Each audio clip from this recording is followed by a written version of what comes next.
Hi, hello, ನಮಸ್ಕಾರ. ಹೇಗಿದ್ದೀರಾ? ಚೆನ್ನಾಗಿದ್ದೀರಾ ಅಂದ್ಕೊಂಡಿದ್ದೀನಿ. ನಾನು ಕೂಡ ಚೆನ್ನಾಗಿದ್ದೇನೆ. ನಾನು ತುಂಬ ದಿನದಿಂದ ವಿಡಿಯೋಗಳನ್ನೇ ಮಾಡೇ ಇಲ್ಲ ನೋಡಿ. ದಯವಿಟ್ಟು ಯಾಕೆ ನೀವು ಇಲ್ಲಿಯವರೆಗೆ ವಿಡಿಯೋಗಳನ್ನು ಮಾಡಿಲ್ಲ ಅಂತ ಕೇಳಬೇಡಿ. ಯಾಕಂದರೆ ನಮ್ಮದೇ ಆದಂತಹ ಪರ್ಸ್ನಲ್ ಆದಂಥ ಕೆಲಸಗಳು ಇರ್ತವೆ. ನನಗೆ ಬಿಡುವು ಇರಲ್ಲ.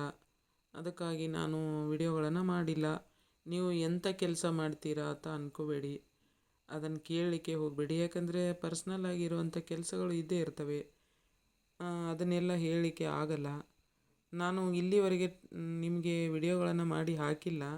ಇನ್ಮೇಲೆ ನಾನು ಡೈಲಿ ಅಥವಾ ಒಂದಿನ ಬಿಟ್ಟು ಒಂದಿನ ವಿಡಿಯೋಗಳನ್ನು ಮಾಡಿ ಹಾಕ್ತೇನೆ. ನೀವು ನೋಡ್ರಿ ಅಂತ ನಾನು ಹೇಳ್ತೇನೆ. ಇಲ್ಲಿವರೆಗೆ ನಾನು ಎಲ್ಲಿಗೆ ಬಿಟ್ಟಿದ್ದೀನಿ ಅಲ್ಲೇ ಇದ್ದಾವೆ. ಯಾರೂ ನೋಡಿಲ್ಲ ಸರಿಯಾಗಿ. ನೋಡಿ ಮತ್ತು ನಿಮಗೆ ಏನು ಅನ್ನಿಸ್ತದೆ ಕಮೆಂಟ್ ಮಾಡಿ ಅಂತ ಹೇಳಿದ್ದೀನಿ. ಯಾರೂ ಕೂಡ ಅಷ್ಟೊಂದು ಕಮೆಂಟ್ಗಳು ಮಾಡಿಲ್ಲ.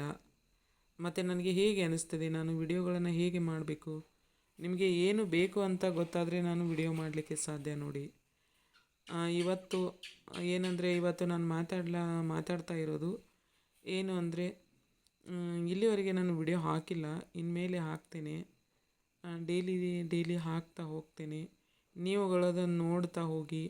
ಮತ್ತು ನಮ್ಮ ಚಾನಲನ್ನು ಸಬ್ಸ್ಕ್ರೈಬ್ ಮಾಡ್ಕೊಂಡಿಲ್ಲ ಅಂದರೆ ಸಬ್ಸ್ಕ್ರೈಬ್ ಕೂಡ ಮಾಡ್ಕೊಳ್ಳಿ. ಮತ್ತು ಆಲ್ ಅಂತ ಬೆಲ್ ಐಕಾನನ್ನು ಒತ್ತಿ ನೋಡ್ತೀರಾ ಅಂದ್ಕೊಂಡಿದ್ದೀನಿ. ಇವತ್ತು ನಾನು ಏನು ಹೇಳಲು ಹೊರಟಿದ್ದೇನೆ ಅಂದರೆ, ಟಿ ಇ ಟಿ ಆಗ್ತೈತೆ ಅಂತ ನಿಮಗೆ ತುಂಬ ದಿನದಿಂದ ನಾನು ಹೇಳಿದ್ದೆ. ಅಂದ್ಕೊಂಡಿರ್ಬೋದು ನೀವು, ಇಲ್ಲ ಇವರು ಆವಾಗ ಒಂದೆರಡು ವಿಡಿಯೋ ಹಾಕಿ ಟಿ ಇ ಟಿ ಆಗ್ತದೆ ಫೆಬ್ರವರಿಯಲ್ಲಿ ಅಂತ ಹೇಳಿ ಸುಮ್ಮನೆ ಆಗಿಬಿಟ್ರು. ವಾಪಸ್ಸು ವಿಡಿಯೋನೂ ಹಾಕಿಲ್ಲ. ಇವರು ಹೇಳ್ತಾನೂ ಇಲ್ಲ ಎಲ್ಲಿದ್ದಾರೆ ಏನು ಅಂತ ನೀವು ಅಂದ್ಕೊಂಡಿರ್ಬೋದು. ಆದರೆ ನಾನು ನಿಮಗೆ ಆ ಉದ್ದೇಶದಿಂದ ನಾನು ವಿಡಿಯೋ ಮಾಡಿಲ್ಲ ಅನ್ನಬೇಡಿ. ನಂದು ಬೇರೆ ಕೆಲಸ ಇತ್ತು, ಅದೆಲ್ಲ ಹೇಳ್ಕೊಳ್ಳಿಕ್ಕೆ ಆಗಲ್ಲ. ಆ ಕೆಲಸಗಳಿಂದ ನಾನು ಬ್ಯುಸಿ ಇದ್ದೆ. ನಿಮ್ಗಡೆ ನಾನು ನೋಡಲಿಕ್ಕೆ ಆಗಿಲ್ಲ. ನಾನು ಕೂಡ ಓದಿಲ್ಲ. ಇನ್ಮೇಲೆ ನಾನು ಇಲ್ಲಿವರೆಗೆ ಸ್ವಲ್ಪ ಕೆಲಸಗಳ ಕಡಿಮೆ ಆಗಿದ್ದಾವೆ. ಇನ್ಮೇಲೆ ನಾನು ಡೈಲಿ ಓದ್ತಾ ಹೋಗ್ತೇನೆ. ಯಾಕಂದರೆ ಕಾಲ್ ಫಾರ್ಮ್ ಆಗೋದು ಖಂಡಿತ. ಯಾಕಂದರೆ ನಮ್ಮ ಜನಗಳೆಲ್ಲ, ನಮ್ಮ ಶಿಕ್ಷಕ ಅಭ್ಯರ್ಥಿಗಳೆಲ್ಲರೂ ಹೋರಾಟಕ್ಕೆ ಬೆಂಗಳೂರಿಗೆ ಹೋಗಿದ್ದಾರೆ. ತುಂಬ ಜನಗಳು ಹೋಗಿದ್ದಾರೆ. ನಾನು ಕೂಡ ಹೋಗಬೇಕಾಗಿತ್ತು. ಬಟ್ ನನಗೆ ಪರ್ಸ್ನಲ್ ಕೆಲಸ ಜಾಸ್ತಿ ಇದ್ದಾವೆ, ಫ್ಯಾಮಿಲಿ ಇದೆ. ಹೀಗಾಗಿ ನನ್ನ ಮನೆಯಲ್ಲಿ ಇರೋದು, ನಾನು ಮಾಡೋದು ಕೆಲಸ ಒಬ್ಬಳೇ. ಅಲ್ಲಿ ಹೋರಾಟಕ್ಕೆ ಹೋದರೆ ಒಂದಿನಲ್ಲಿ ಕೆಲಸ ಮುಗೀತದೆ ಅಂತ ಅಂದ್ಕೊಂಡಿಲ್ಲ. ಈಗ ಹೋಗಿದ್ದಾರೆ ನೋಡಿ, ಅಲ್ಲಿ ಒಂದಿನದಲ್ಲೇ ಹೋರಾಟ ಮುಗಿದು ಮನೆಗೆ ಬರ್ತಿದ್ದಾರೆ ಅಂತ ಅನ್ನೋ ಮಾತಿಲ್ಲ. ಹೋಗಲಿಕ್ಕೆ ಒಂದಿನ ಬೇಕು, ಅಲ್ಲಿ ಉಳ್ಕೊಳ್ಳೋದು. ಮತ್ತು ಅಲ್ಲಿ ಎಷ್ಟು ದಿನ ನಡೀತದೋ ಗೊತ್ತಿಲ್ಲ. ಆಮೇಲೆ ಮತ್ತೆ ಬರಲಿಕ್ಕೆ. ಹೀಗಾಗಿ ನನಗೆ ಬಿಟ್ಟು ಹೋಗಲಿಕ್ಕೆ ಆಗಿಲ್ಲ. ನಾನು ಹೋಗಿಲ್ಲ. ಬಟ್ ಹೋಗಬೇಕಾಗಿತ್ತು, ಹೋಗಿಲ್ಲ. ಹೋದವರಾದ್ರೂ ಕೂಡ ಚೆನ್ನಾಗಿ ಹೋರಾಟ ಮಾಡ್ತಿದ್ದಾರೆ. ಅವರಿಗೆ ಏನು ರೆಸ್ಪಾನ್ಸ್ ಸಿಗುತ್ತೆ ನೋಡೋಣ ಅಂತ. ಆದರೆ ಯಾಕೆ ಟಿ ಇ ಟಿ ಮಾಡಿಲ್ಲ? ಇಷ್ಟೊತ್ತಿಗೆ ಟಿ ಇ ಟಿ ಕಾಲ್ ಆಗಬೇಕಾಗಿತ್ತು. ಯಾಕೆ ಆಗಿಲ್ಲ ಅಂತ ಎಲ್ಲರಿಗೂ ಕೂಡ ಗಲಿಬಿಲಿ ಇರಬಹುದು. ನಿಮಗೂ ಕೂಡ ಹಾಗೆ ಅನ್ನಿಸ್ತಿರ್ಬೋದು. February ಅಂದಿದ್ರು, February ಎಂಡಿಗೆ ಅಂದ್ಕೊಂಡಿದ್ರು. ಇಲ್ವಲ್ಲ, ಸುಳ್ಳು ಹೇಳ್ತಾ ಇದ್ದಾರೆ ಅಂತ. ಇಲ್ಲ, ಸುಳ್ಳು ಹೇಳೋ ಮಾತಿಲ್ಲ. ಯಾಕಂದರೆ ಇದರಲ್ಲಿ ಸುಳ್ಳು ಹೇಳಿದರೆ ಯಾರಿಗೆ ತಾನೇ ಲಾಭ ಇದೆ ಹೇಳಿ? ನಾವು ನಿಮ್ಮ ಥರನೇ ಕಾಯ್ತಾ ಕೂತಿದ್ದೇವೆ. ನಮಗೂ ಕೂಡ ಕರೀಬೇಕು ಅಂದ್ಕೊಂಡಿದ್ದೀವಿ, ಕರೀಲಿ. ಯಾಕಂದರೆ ನಾವು ಕೂಡ G P S T R exam ಬರೀಲಿಕ್ಕೆ ರೆಡಿ ಮಾಡ್ಕೊತಾ ಇದ್ದೀವಿ. ಟಿ ಇ ಟಿ ಬಟ್ ಆಗಿದೆ. ಟಿ ಇ ಟಿ ನಾನು ಕ್ವಾಲಿಫೈಡ್ ಮಾಡ್ಕೊಂಡಿದ್ದೀನಿ. ಕ್ವಾಲಿಫೈಡ್ ಟಿ ಇ ಟಿ ಮಾಡಿಕೊಂಡ್ರೆ ಏನಾಯಿತು, ಪರವಾಗಿಲ್ಲ. ಮತ್ತೆ ಟಿ ಇ ಟಿ ಬರೀಬೇಕು. ಮತ್ತು ರಿಟರ್ನ್ ಟಿ ಇ ಟಿ ಬರೆದ್ರೆ ಜಾಸ್ತಿ ಮಾರ್ಕ್ಸ್ ಬಿದ್ದರೆ ನಮಗೆ ಹೆಲ್ಪ್ ಆಗ್ತದೆ ಅಲ್ಲ. ಇವಾಗ ಹಿಂದಿಂದು ಫಸ್ಟ್ ಡಿಗ್ರಿದು ಮತ್ತು ಬಿ ಎಡ್ ಅಥವಾ ಡಿ ಎಡ್ದು ಪರ್ಸೆಂಟೇಜನ್ನು ಹಿಡಿತಾಯಿದ್ರು. ಇವಾಗ ಅದನ್ನು ರಿಮೂವ್ ಮಾಡಿದ್ದೀವಿ ಅಂತ ಕ್ಲಿಯರ್ ಕಟ್ಟಾಗಿ ಹೇಳ್ತಾ ಇದ್ದಾರೆ. ಅದು ಕ್ಲಿಯರ್ ಕಟ್ಟಾಗಿ ರಿಮೂವ್ ಮಾಡಿದರೆ ಅದು ಒಳ್ಳೆಯ ವಿಚಾರನೇ. ಆದರೆ ಆಲ್ರೆಡಿ ಡಿಗ್ರಿಗೆ ಮತ್ತು ಬಿ ಎಡ್ಡಿಗೆ ಆಲ್ರೆಡಿ ಪರ್ಸೆಂಟೇಜ್ ಹೈ ಇದ್ದವರಿಗೆ ಸ್ವಲ್ಪ ಕಷ್ಟ ಆಗ್ತದೆ. ಆದರೆ ಕೆಲವೊಬ್ಬರು ಕರೆಸ್ಪಾಂಡೆನ್ಸ್ ಎಕ್ಸಾಮನ್ನು ಬರೆದಿದ್ದಾರೆ. ಯಾಕಂದರೆ ಎಕ್ಸ್ಟರ್ನಲ್ ಆಗಿ ಎಕ್ಸಾಮ್ ಬರೆದಿದ್ದಾರೆ. ತುಂಬ ಓದ್ಕೊಂಡಿರೋರೇ ಇದ್ದಾರೆ, ತುಂಬ ಬ್ರಿಲಿಯಂಟ್ ವಿದ್ಯಾರ್ಥಿಗಳಿದ್ದಾರೆ. ಅವರು ಎಕ್ಸ್ಟರ್ನಲ್ ಆಗಿ ಬಿ ಎ ಮಾಡ್ಕೊಂಡಿರೋದ್ರಿಂದ ಅವರಿಗೆ ಡಿಗ್ರಿದು ಪರ್ಸೆಂಟೇಜ್ ಕಡಿಮೆ ಇದೆ. ಹಾಗಾಗಿ ಅವರಿಗೆ ಸಮಸ್ಯೆ ಆಗ್ತಿತ್ತು. ಈಗ ನೋಡಿದರೆ ಎಲ್ಲರಿಗೂ ಒಂದೇ ಆಗಿದೆ. ಯಾಕಂದರೆ ಹಿಂದಿನ ಪರ್ಸೆಂಟೇಜ್ ಅಂದರೆ ಬಿಟ್ಟರೆ ಸಿ ಇ ಟಿ ಯಾರು ಚೆನ್ನಾಗಿ ಓದ್ತಿದ್ದಾರೆ ಅವರಿಗೆ ಪರ್ಸೆಂಟೇಜ್ ಆಗ್ತದೆ ಅಲ್ವಾ? ಅದೇ ಕಾರಣ ಸಿ ಇ ಟಿ ಚೆನ್ನಾಗಿ ಓದಬೇಕು. ನಾವಾದರೂ ಓದಬೇಕು, ನೀವಾದರೂ ಓದಬೇಕು. ಸಿ ಇ ಟಿ ಜೊತೆ ನಮಗೆ ಇನ್ನೊಂದು ಅವಕಾಶ ಏನಂದರೆ ಟಿ ಇ ಟಿ. ಮತ್ತು ಟಿ ಇ ಟಿಯಲ್ಲಿ ಪರ್ಸೆಂಟೇಜ್ ಹೈ ಮಾಡಿದರೆ ಅದು ಮುಖ್ಯ ಇದೆ. ಇವಾಗ ನಮ್ಮ ಕೈಯಲ್ಲಿರೋದು ಟಿ ಇ ಟಿ ಮತ್ತು ಸಿ ಇ ಟಿ ಅವೆರಡೇ ನಾವು ಮಾಡ್ತಾ ಇರೋದು. ಹಿಂದಿಂದು ನಮಗೆ ಇತ್ತು ಅಂತ ನಾವು ಒಂದು ಸ್ವಲ್ಪ ಮೈ ಮರಿತಾ ಇದ್ದೀವಿ. ಹಿಂದಿನ ಪರ್ಸೆಂಟೇಜ್ ಯಾರಿಗೆ ಇತ್ತಲ್ಲ ಅವರು ಮರಿತಾ ಇದ್ದರು. ಆದರೆ ಅದನ್ನು ಹಿಂದಿನ ಪರ್ಸೆಂಟೇಜನ್ನು ಎಲ್ಲ ರಿಮೂವ್ ಮಾಡಿದರೆ ನಮಗೆ ಏನಾಗ್ತದೆ, ನಮ್ಮ ಕೈಯಲ್ಲಿರೋದು ಮಾತ್ರ ನಮಗೆ. ಯಾರು ಇಲ್ಲಿ ಜಾಣತನದಿಂದ ಓದ್ತಾರಲ್ಲ ಅವ್ರು ಮಾತ್ರ ಏನಾಗ್ತಾರೆ, ಕ್ವಾಲಿಫೈಡ್ ಆಗಿ ಮುಂದೆ ಹೋಗ್ತಾರೆ ನೋಡಿ. ಯಾರು ಇಲ್ಲಿ ಸ್ವಲ್ಪ ಯಾಮಾರ್ತಾರೆ, ಸ್ವಲ್ಪ ನಾಳೆ ಓದಿದ್ರಾತು ಅಂದ್ಕೊಂಡು ಯಾರು ಮುಂದೆ ಹಾಕ್ತಾರಲ್ಲ ಅವರು ಮತ್ತೆ ಇಲ್ಲೇ ಉಳ್ಕೊತಾರೆ. ಆಲ್ರೆಡಿ ಕಾಲ್ಫಾರ್ಮ್ ಆಗೋದೇ ತುಂಬ ಕಷ್ಟ. ಈಗ ಕಾಲ್ಫಾರ್ಮ್ ಆಗ್ತಾನೇ ಇಲ್ಲ. ಆದರೂ ಹೋರಾಟ ಮಾಡಿ ಅದು ಇದು ಏನೋ ಮಾಡಿ ಏನು ಮಾಡ್ಕೊಂಬರ್ತಾರೆ ಅನ್ನಿಸ್ತದೆ. ಕಾಲ್ಫಾರ್ಮ್ ಆಗಲಿಕ್ಕೆ ರೆಡಿ ಮಾಡಿಕೊಂಡು ಬರ್ತಾರ ಅಂತ ನನಗೆ 100% ಏನಿದೆ ಭರವಸೆ ಇದೆ. ಆದರೆ ಟಿ ಇ ಟಿ ಯಾಕೆ ಮಾಡಿಲ್ಲ ಅಂತಂದರೆ, ಟಿ ಇ ಟಿ ಆಫ್ಲೈನ್ ಹೋಗಿ ಆನ್ಲೈನ್ ಅಂತ ಹೇಳಿದಾರಲ್ವ. ಆನ್ಲೈನ್ ಮಾಡಲಿಕ್ಕೆ ಇಲ್ಲ ಅಂದ್ರೂ ಕೂಡ 6 ತಿಂಗಳು ಬೇಕು. ಯಾಕಂದರೆ ಅಲ್ಲಿ ಪ್ರೊಸೆಸಿಂಗ್ ತುಂಬ ಇರುತ್ತೆ. ತುಂಬ ಅಂದರೆ ಕೆಲವೊಂದಿಷ್ಟು ಕ್ವಶನ್ ಪೇಪರ್ಗಳನ್ನು ಸಪ್ರೇಟಾಗಿ ತೆಗಿಬೇಕು. ಇವಾಗ ಒಂದು ಕ್ವಶನ್ ಪೇಪರ್ ತೆಗಿಲಿಕ್ಕೇ 6 ತಿಂಗಳ ಮಾಡ್ತಾರೆ. ಅದರಲ್ಲಿ ಇಲ್ಲ ಅಂದರೂ 6-8 ಸೆಟ್ ಕ್ವಶನ್ ಪೇಪರನ್ನು ತೆಗಿಬೇಕು ಅವರು ಆನ್ಲೈನ್ ಮಾಡಬೇಕಾದ್ರೆ. ಆನ್ಲೈನ್ ಒಂದೇ ದಿನ ನಡೆಯಲ್ಲ ಎಕ್ಸಾಮು. ತುಂಬ 6-8 ಸಲ, ಒಂದು 5-6 ಸಲ ನಡೀತದೆ. ಇಲ್ಲ ಅಂದ್ರೂ ಕೂಡ 5-6 ಸೆಟ್ಟು ಎಕ್ಸಾಮನ್ನು ಕ್ವಶನ್ ಪೇಪರನ್ನು ಅವ್ರು ರೆಡಿ ಮಾಡಬೇಕು. ಆದರೂ ಎಲ್ಲ ಕ್ವಶನ್ಸ್ಗಳು ಒಬ್ಬರಿಗೆ ಈಸಿ ಬರ್ತದೆ, ಒಬ್ಬರಿಗೆ ಟಫ್ ಬರ್ತದೆ ಅಂತ ತಿಳ್ಕೊಂಡು ತುಂಬ ಗಲಿಬಿಲಿ ಆಗ್ತದೆ. ಅದ ಕಾರಣ ಏನಾಗಿದೆ, ಇವಾಗ ಇದೊಂದು ಸಲ ನೀವು 6 ತಿಂಗಳು ಬಿಟ್ಟು ನಮಗೆ ಕಾಲ್ಫಾರ್ ಮಾಡೋದಾದರೆ ಮಾಡಿ. ಯಾಕಂದರೆ ಆನ್ಲೈನ್ ಮಾಡೋದಾದರೆ ಮಾಡಿ. ಇವಾಗ ನಮಗೆ ಆಫ್ಲೈನ್ ಮಾಡಬೇಕು. ಯಾಕಂದರೆ ಆಫ್ಲೈನ್ ನಮಗೆ ಸದ್ಯದ ಕೆಲಸ. ಈ ಸದ್ಯ ನಮಗೆ ಆಫ್ಲೈನ್ ಮಾಡಿದರೆ ನಮಗೆ ಮುಂದೆ ಟಿ ಇ ಟಿ ಬರೆದ ಮೇಲೆ GPSTR ಬರೀಲಿಕ್ಕೆ ನಮಗೆ ಅವಕಾಶ ಸಿಗ್ತದೆ.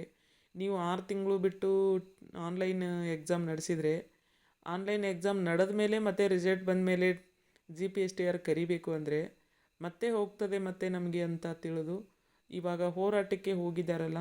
ಅದರಲ್ಲಿ ಮುಖ್ಯವಾಗಿ ಇರುವಂಥವರು ಲಕ್ಷ್ಮೀಕಾಂತ್ ಸರ್ ಅವರು ತುಂಬ ಎಲ್ಲರಿಗೂ ಭೇಟಿಯಾಗಿ ಆನ್ಲೈನ್ ಎಕ್ಸಾಮನ್ನು ಇದೊಂದು ಸತ ಕ್ಯಾನ್ಸಲ್ ಮಾಡಿ, ನೆಕ್ಸ್ಟ್ ಟೈಮ್ ನೀವು ಏನಾದರೂ ಮಾಡಿ, ನಿಮಗೆ ಬೇಡ ಅನ್ನಲ್ಲ. ಇವಾಗ ತುಂಬ ಜನ ಟಿ ಇ ಟಿ ಕ್ವಾಲಿಫೈಡ್ ಆಗಲಾರ್ದವರು ತುಂಬ ಜನ ಇದ್ದಾರೆ. ಆದ ಕಾರಣ ಅವರಿಗಾದರೂ ಅನುಕೂಲ ಆಗಲಿ. ಇವಾಗ ನೀವು ಟಿ ಇ ಟಿ ಗ್ಯಾರಂಟಿ ಮಾಡಬೇಕು, ಅಪ್ಲೈನ್ ಮಾಡಿ ಆನ್ಲೈನ್ ನಂತರ ಮಾಡ್ಕೊಳ್ಳಿ ಅಂತ ಕೇಳ್ಕೊಂಡಿದ್ದಾರೆ. ಅದಕ್ಕೆ ಒಪ್ಪಿದ್ದಾರೆ ಅಂತ ಹೇಳಿದ್ದಾರೆ ಕೂಡ. ಆದರೆ ಈ ಹೋರಾಟದಲ್ಲಿ ಏನಾಗುತ್ತೋ ಪೂರಾ ಗೊತ್ತಾಗುತ್ತದೆ. ಆದರೆ ಅದು ಆಗೋ ಟೈಮ ಆಗ್ತದೆ, ಬರೋ ಟೈಮಿಗೆ ಬರ್ತದೆ. ಇವಾಗ ಫೆಬ್ರವರಿಯಲ್ಲಿ ಕರೆದಿಲ್ಲ ಅಂತ ನೀವು ಕೈ ಚೆಲ್ಲಿ ಕುಂತ್ರೆ ಆಗೋಲ್ಲ.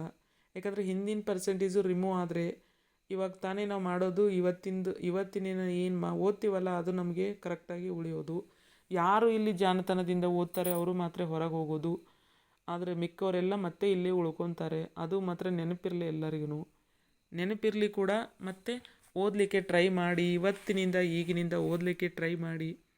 ಆದರೆ ಇಲ್ಲಿ ಏನಿದೆ ಅಂದರೆ ಎಲ್ಲರೂ ಓದ್ತಾರೆ, ಇಲ್ಲ ಅಂತಲ್ಲ. ಯಾವಾಗ ಕರೀತಾರೋ ಗೊತ್ತಿಲ್ಲ. ಈಗ ಯಾಕೆ ನಾವು ಓದಬೇಕು? ನಿಮ್ಮ ಥರ ನಾನು ಅದೇ ಥರ ಮಾಡ್ತಾ ಇರೋದು. ನಿಮಗೆ ನಾನು ಅವಾಗ ಹೇಳಿದ್ದೀನಿ, ಮಾತು ಕೊಟ್ಟಿದ್ದೆ, ಇಲ್ಲ ನಾನು ಡೈಲಿ ಒಂದಾದರೂ ನಿಮಗೆ ವಿಡಿಯೋ ಹಾಕ್ತೇನೆ, ನಾನು ಕೂಡ ನಿಮ್ಮ ಜೊತೆ ಓದ್ತೀನಿ ಅಂತ ಹೇಳಿದ್ದೆ. ಆದರೆ ನಿಮಗೆ ನನ್ನ ಪರ್ಸ್ನಲ್ ಕೆಲಸ ಅಂತ ಹೇಳಿದರೆ ನೀವು ನಂಬಲ್ಲ. ಯಾಕಂದರೆ ನಮ್ಮದು ಫ್ಯಾಮ್ಲಿ ಇರೋದು. ಅದರ ಜೊತೆ ನನ್ನ ಫ್ಯಾಮ್ಲಿ ಕೂಡ ಇರುತ್ತೆ. ಆಮೇಲೆ ಅದ್ರ ಜೊತೆ ಓದೋದು. ನಂದು ಯೂಟ್ಯೂಬ್ ಚಾನಲ್ಗಳು ಇನ್ನೂ ಇದ್ದಾವೆ. ಅದ್ರ ಕಡೆ ನಾನು ಬೇರೆ ವಿಡಿಯೋಗಳನ್ನು ಹಾಕ್ತಿದ್ದೆ. ಯಾಕಂದರೆ ನಾನು ರೈತರ ಕೆಲಸನೂ ಕೂಡ ಮಾಡ್ತೀನಿ. ರೈತರ ವಿಡಿಯೋಗಳು ಹಾಕೋದಕ್ಕೆ ಇನ್ನೊಂದು ಚಾನಲ್ ಇದೆ. ಆ ಚಾನಲಲ್ಲಿ ನಾನು ತುಂಬ ಬ್ಯುಸಿಯಾಗಿದ್ದೆ. ಅದು ಕೂಡ ನನಗೆ ಒಂದು ಸ್ವಲ್ಪ ಅದರದಲ್ಲಿ ಕೆಲಸ ಇತ್ತು. ಅದು ಮುಗಿಸ್ಕೊಂಡು ಅದು ಒಂದು ಹಂತಕ್ಕೆ ಬಂದಿದೆ. ಆದರೆ ನನಗೆ ಇದು ಎಜುಕೇಷನ್ ಚಾನಲಿಗೆ ನನಗೆ ತುಂಬ ತುಂಬ ಆಸೆ. ಬಟ್ ನಾನು ಬುಕ್ಕನೂ ಹಿಡ್ದಿಲ್ಲ. ಓದಲಿಕ್ಕೆ ಹೊಲದಲ್ಲಿ ಕೆಲಸ, ರೈತರ ಕೆಲಸ ಕೂಡ ಮಾಡ್ತೇವೆ.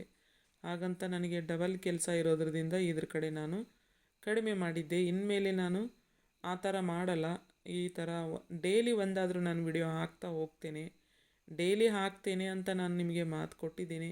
ಡೈಲಿ ಹಾಕಲಿಲ್ಲ ಅಂದರೂ ಕೂಡ ಒಂದಿನ ಬಿಟ್ಟು ಒಂದಿನ ಆದರೂ ನಾನು ಹಾಕ್ತಾ ಹೋಗ್ತೇನೆ. ನೀವು ನೋಡ್ತಾ ಹೋಗಿ. ತುಂಬ ವಿಷಯಗಳನ್ನು ನಾನು ಕಲೆಕ್ಟ್ ಮಾಡ್ತಾ ಇದ್ದೀನಿ ನಿಮಗೆ ಹೇಳಲಿಕ್ಕೆ. ಬಟ್ ನಾನು ಓದಬೇಕು ಅಲ್ವಾ, ನನಗೂ ಗೌರ್ಮೆಂಟ್ ಜಾಬ್ ಮಾಡಬೇಕು ಅಂತ ತುಂಬ ಆಸೆ ಇದೆ. ನಾನು ಇಲ್ಲಾಂದರೂ 10 ವರ್ಷ ನಾನು ಈಗ ಒಂದು 5 ವರ್ಷ 6 ವರ್ಷ ಪ್ರೈವೇಟ್ ಸ್ಕೂಲಲ್ಲಿ ವರ್ಕ್ ಮಾಡಿದ್ದೆ. ಒಂದು 5 ವರ್ಷ ನಾನು ಗೆಸ್ಟ್ ಟೀಚರಾಗಿ ಕೂಡ ವರ್ಕ್ ಮಾಡಿದ್ದೀನಿ. ನಾನು 10 ವರ್ಷದಿಂದ ನಾನು ಟೀಚರ್ ವರ್ಕ್ ಮಾಡಿ ಈ ವರ್ಷ ನಾನು ಯಾವ ಟೀಚರ್ ವರ್ಕನ್ನೇ ಮಾಡಬಾರ್ದು ಅಂತ ಬಿಟ್ಟಿದ್ದೀನಿ. ಓದಬೇಕು ಅಂದ್ಕೊಂಡು ಬಿಟ್ಟಿದ್ದೀನಿ. ಆದರೆ ನಾನು ಓದ್ತಾ ಇಲ್ಲ. ನಿಮ್ಗೆ ನಾನು ನಿಜವಾಗ್ಲೂ ನನ್ನ ಜೀವನದ ಪ್ರಶ್ನೆನ ನಿಮಗೆ ಹೇಳ್ತಾ ಇದ್ದೀನಿ. ನನ್ನಂಥ ವಿದ್ಯಾರ್ಥಿಗಳು ತುಂಬ ತುಂಬ ಇದ್ದಾರೆ. ನನ್ನ ಹಾಗೇ ಮಾಡ್ತಾಯಿದ್ದಾರೆ. ಫ್ಯಾಮ್ಲಿ ಆಗಿದೆ, ಎಲ್ಲರಿಗೂ ಮದುವೆ, ಮಕ್ಕಳು, ಗಂಡ, ಅತ್ತೆ, ಮಾವ ಎಲ್ಲ ಇದ್ದಾರೆ, ಹೊಲ ಇರುತ್ತೆ. ಅದರಲ್ಲೇ ಜಾಬ್ ಮಾಡೋರಂದರೆ ಮತ್ತೆ ಬೆಟ್ರು. ಬಟ್ ರೈತರ ಕೆಲಸ ಅಂದರೆ ತುಂಬ ಕಷ್ಟ. ನಮಗೆ ಎಲ್ಲ ಕೆಲಸ ಇದೆ ನೋಡಿ, ರೈತರ ಕೆಲಸನೂ ಇದೆ, ಅದರ ಜೊತೆ ನಾನು ಫ್ಯಾಮ್ಲಿ ಕೂಡ ಇದೆ, ಅದರ ಜೊತೆ ನನಗೆ ಸ್ಕೂಲಿಗೆ ಹೋಗ್ತಾ ಇದೆ. 10 ವರ್ಷ ನಾನು ಒಂದಿನೂ ಗ್ಯಾಪ್ ಇಲ್ಲ. ಈ ವರ್ಷ ಮಾತ್ರ ನಾನು ಗಟ್ಟಿ ಮನಸ್ಸು ಮಾಡಿ ಜಾಬ್ ಬಿಟ್ಟಿದ್ದೀನಿ. ಈ ವರ್ಷ ಬಿಟ್ಟಿದ್ದೀನಿ ಅಂದರೆ ನಾನು ಬುಕ್ಕ ಹಿಡಿದಿಲ್ಲ. ಯಾಕಂದರೆ ನನಗೆ ಬುಕ್ಕ ಹಿಡಿಲಿಕ್ಕೆ ಟೈಮ್ ಸಿಗ್ತಿಲ್ಲ. ನಾನು ಓದೋಗೋಸ್ಕರನ ಸ್ಕೂಲ್ ಬಿಟ್ಟಿದ್ದು, ಬಟ್ ನಾನು ಒಂದು ದಿನವೂ ಬುಕ್ಕ ಹಿಡಿಯೋಕೆ ಆಗ್ತಿದ್ದಿಲ್ಲ. ಅದಕ್ಕಾಗಿ ನಾನು ಯೂಟ್ಯೂಬ್ ಚಾನಲನ್ನು ಮಾಡಿರೋದು. ಯೂಟ್ಯೂಬ್ ಚಾನಲಲ್ಲಿ ಆದರೂ ಹಾಕೋಗೋಸ್ಕರ ಆದರೂ ನಾನು ಓದ್ತೀನಿ. ನಂತರ ನೀವು ತುಂಬ ಜನ ಇರ್ತೀರ, ಅದಕ್ಕಾಗಿ ನಾನು ನಿಮಗಾದ್ರೂ ಒಂದು ಮೋಟಿವೇಟ್ ಆಗಲಿ ಅಂತ ನಾನು ಹೇಳ್ತಾ ಇದ್ದೀನಿ. ಇದೇನಪ್ಪ ತಮ್ಮ ಫ್ಯಾಮ್ಲಿ ಮ್ಯಾಟ್ರ್ ತಂದು ಇಲ್ಲಿ ನಮ್ಮ ಎಜುಕೇಷನ್ ಚಾನಲಲ್ಲಿ ಹಾಕ್ತಾ ಇದ್ದಾರಲ್ಲ ಅಂತ ಅಂದ್ಕೋಬೇಡಿ. ಯಾಕಂದರೆ ನಂತರ ಇರೋದು ಜಾಸ್ತಿ ಅಭ್ಯರ್ಥಿಗಳು ನಂತರನೇ ಇರೋದು, ಯಾರೂ ಪರ್ಸ್ನಲ್ಲಾಗಿ ಓದ್ತಾ ಇಲ್ಲ. ಯಾಕಂದರೆ ಪರ್ಸ್ನಲ್ಲಾಗಿ ಓದಲಿಕ್ಕೆ ಟೈಮ್ ಇಲ್ಲ ಇವಾಗ. ಎಲ್ಲ ಯಂಗ್ ವಿದ್ಯಾರ್ಥಿಗಳಾದರೆ ಓದ್ತಾರೆ. ಈಗ ನಾವು ನಮ್ಮಂಥ 10-12 ವರ್ಷ, ಇಲ್ಲ ಅಂದರೂ 10-12 ವರ್ಷ ಮೇಲಾಗಿದೆ ನಮ್ಮದು ಡಿ ಎಡು ಆಗಿ. ಅಲ್ಲಿಂದ ನಮ್ಮದು ಫಸ್ಟ್ ಪೇಪರ್ ಕಾಲ್ಫಾರ್ಮೇ ಆಗಿಲ್ಲ. ನಾವು ಎಲ್ಲಿ ಹೋಗಬೇಕು ಹೇಳಿ. ಸೆಕೆಂಡ್ ಪೇಪರ್ ಕಾಲ್ಫಾರ್ಮ್ ಆಗುತ್ತೆ, ಅದನ್ನು ಕೂಡ ಯಾವ ಥರ ಆಗಿದೆ ಅಂತ ನಿಮಗೂ ಗೊತ್ತಿದೆ. ಅದಕ್ಕಾಗಿ ನಾನು ಹೇಳ್ತಾ ಇರೋದು, ಇವಾಗ ಏನೋ ಹೋರಾಟ ಮಾಡಿ ಏನೇನೋ ಮಾಡಿ ಸ್ವಲ್ಪ ಹುದ್ದೆಗಳನ್ನು ತರ್ತಾರೆ ಅಂತ ನನಗೂ 100% ಗ್ಯಾರಂಟಿ ಇದೆ. ಆದರೆ ಈ ಟೈಮಲ್ಲಿ ನಾವು ಜಾರಿಕೊಂಡ್ರೆ ನೆಕ್ಸ್ಟ್ ಟೈಮಲ್ಲಿ ನಾವು ಜಾಬ್ ಮಾಡೋ ಮಾತೇ ಇಲ್ಲ, ಕನಸಿನ ಮಾತು. ಅದಕ್ಕಾಗಿ ಈಗಿನಿಂದನೇ ಓದಲಿಕ್ಕೆ ಸ್ಟಾರ್ಟ್ ಮಾಡಿ ಅಂತ ನಿಮಗೆ ನಾನು ಕೈ ಮುಗಿದು ಕೇಳ್ಕೊತಾ ಇದ್ದೀನಿ. ಯಾಕಂದರೆ ನನಗೂ ಕೂಡ ಓದಲಿಕ್ಕೆ ಆಸೆ ಇದೆ, ನಾನು ಓದ್ತಾ ಇದ್ದೀನಿ, ನೀವು ಓದಿ.